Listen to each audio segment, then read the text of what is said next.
السلام عليكم ورحمة الله. اليوم إن شاء الله سنحدثكم عن اثنين من المسيح الدجال لكي لا نتغالط.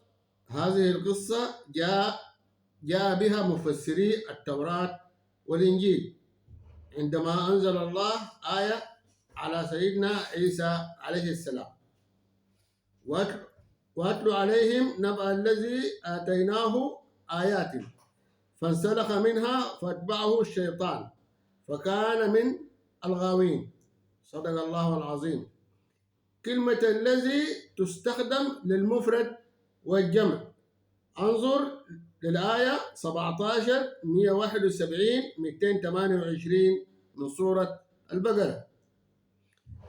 طبعا شاهدت عراك وجدال على قنوات اليوتيوب وأن الذي آتيناه آياتنا فانسلخ منها هو المسيح الدجال.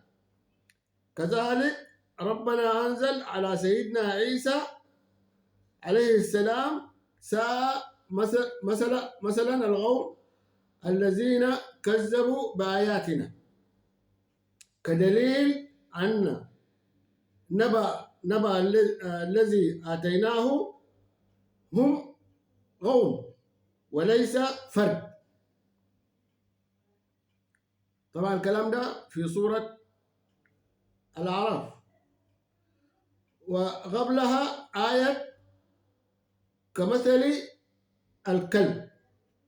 خلونا أن نقيف في الكلب ونعاين لوهب ابن منبه وكعب الأحبار لكي نرى هل هم موجودين في القصة أم لا. نعم، موجودين في القصة. المفسرين قالوا عن آية واتلو عليهم نبأ هو ذاته المسيح الدجال، لأنه مسخ زوجته وقلبها إلى كلبة. لاحظ آية كمثل الكلب. طبعا زمن سيدنا عيسى عليه السلام لا يستطيع المفسر أن يفرز بين الذكر والأنثى في لغته، ولا وجود لتاء التانيث ولا ألف لام التعريف. ماذا قالت المرأة لزوجها؟ المرأة شناء مرة قالت له: دايراك تقلبني امرأة جميلة وحلوة. قلبها إلى امرأة قمر تشهر الناظر، وكل ما تخرج إلى الشارع يزيد إعجاب الناظرين بها. وقالت: إلا تشوف واحد تاني غير زوجها.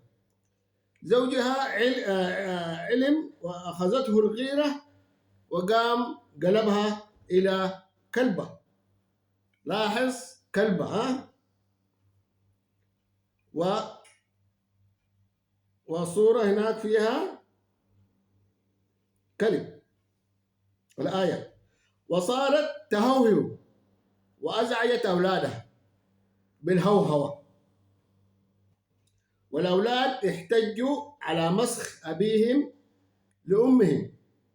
أنا الكلام ده ما جبته من راسي، موجود. المهم الأب أرجع أمهم إلى حالتها الطبيعية وعادت إلى قباحتها الأولى. حتى المعجبين سمعوها تهوهو. هكذا يا مؤمن تم فبركة، يعني معنى الآية أو تفسير الآية: وصار الناس من بعد عيسى يتداولون قصة المسيح الدجال، وكذلك من بعد سيدنا محمد وإلى الآن، وأن المسيح من علامات الساعة. طبعا المسيح يعني بيقولوا للآن عايش حي وفي جزيرة معزولة. طيب،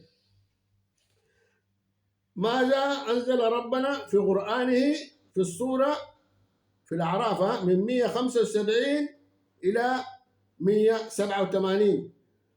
الآية 187 وهي يسألونك عن الساعة أيان مرساها قل إنما علمها عند ربي لا يجليها لوقتها إلا هو ثقلت في السماوات والأرض لا تأتيكم إلا بغتة.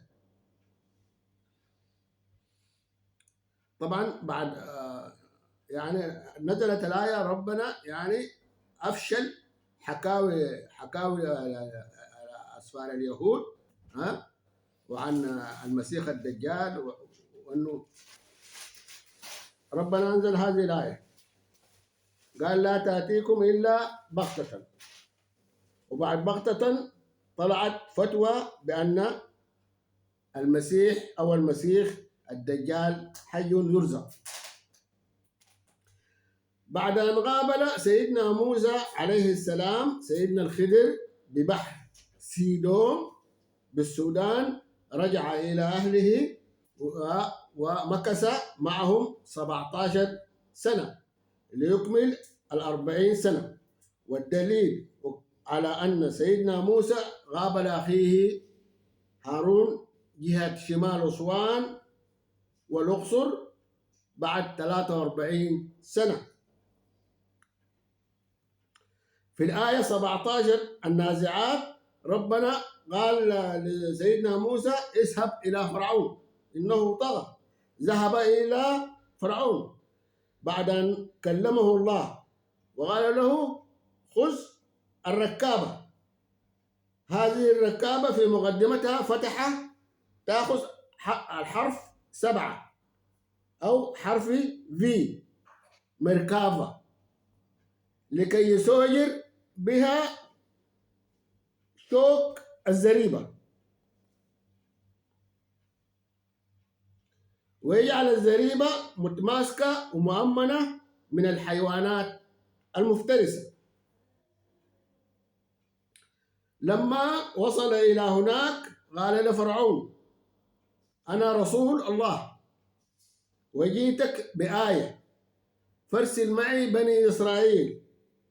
في هذه اللحظة لما شاف السامري موسى عاد إلى مصر متغير ولديه عصاية يفعل بها الأفاعيل. طبعا لما السامري صنع العجل سيدنا موسى سأله كان رد السامري قال بصرت بما لم يبصر به، يعني شاف علم العين يعني علم العين يعني تعلم السحر، وبعلم العين صنع عجلا له خوار. نحن ننظر إلى قصة السامري وكذلك ننظر في تفسير الآية. هل كان وهب ابن منبه موجود؟ نعم موجود، ووهب شارب كتب وحكاوي وقصص أهل الكتاب، شارب القصة شراب. السامري قال غبطت غبضة من أثر الرسول. هل الرسول هنا فرس؟ طبعا المفسرين قالوا السامري قبض قبضة من أثر الفرس حقت أو البراق حق سيدنا جبريل عليه السلام. طيب ما هو الأثر المادي لحوافر الفرس؟ وأين وضع الفرس كراعه الأولى وكراعه الثانية؟ وكيف خبر السامري موضع الحافر؟ الغبضة التي غبضها السامري هي غبضة من أثر سيدنا موسى عليه السلام، وكان يوم الزينة ويوم العرضة حينما كان أخيه هارون بجواره. المشكلة في الرسومات التي صورت البراق كحيوان، له أرجل وله رأس وهكذا، له أجنحة. وسيدنا محمد صلى الله عليه وسلم ما حصل قال جاني جبريل راكب على براق، بل يقول جاني الوحي أو جاني جبريل. وكلمة براق غير مذكورة في القرآن. وتقول الروايات أن سيدنا محمد صلى الله عليه وسلم ربط البراق في الحلقة التي كان يربط فيها الأنبياء. يعني كانوا برضو في أنبياء في حياة البراق هناك كانوا يربطوا يعني الدواب. ما سمعنا بنبي كان عنده براق. وربط سيدنا محمد صلى الله عليه ربط سيدنا محمد البراق هو ربط سياسي. عندما زار سيدنا عمر رضي الله عنه أهل إيليا لم يجد أثر للمسجد الأقصى، ووجد أرض كنيس ودلجة، وأشار له أهل إيليا بمكان المسجد وحجر قبة الصخر. بالتالي لم يجد سيدنا عمر حائط وفيه حلقة. أمشوا طالعوا واقروا شوفوا.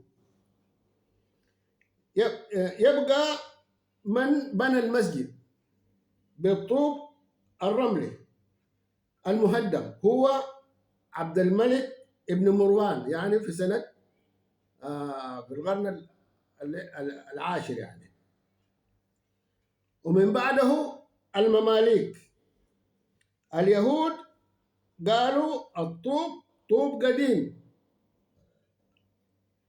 طبقا للفحص الأثري. طبعا أصلا يستحيل يهودي يقول لك الطوب جديد، يعني عمره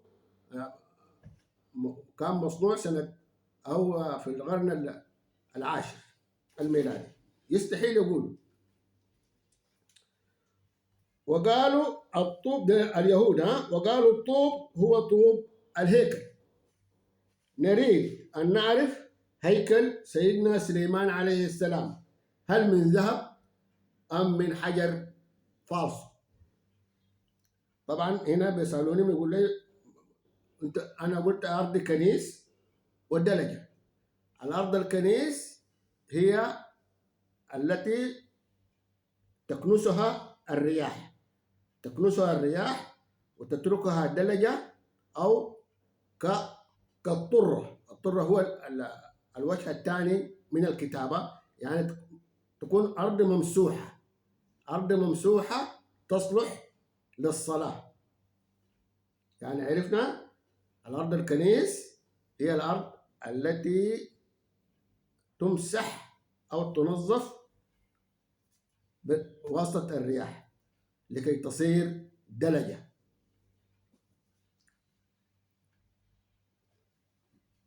طبعا هذه قصة بتاعت السامري، وقصة اسمها الدجال في الآية واتلو عليه نبأ الذي.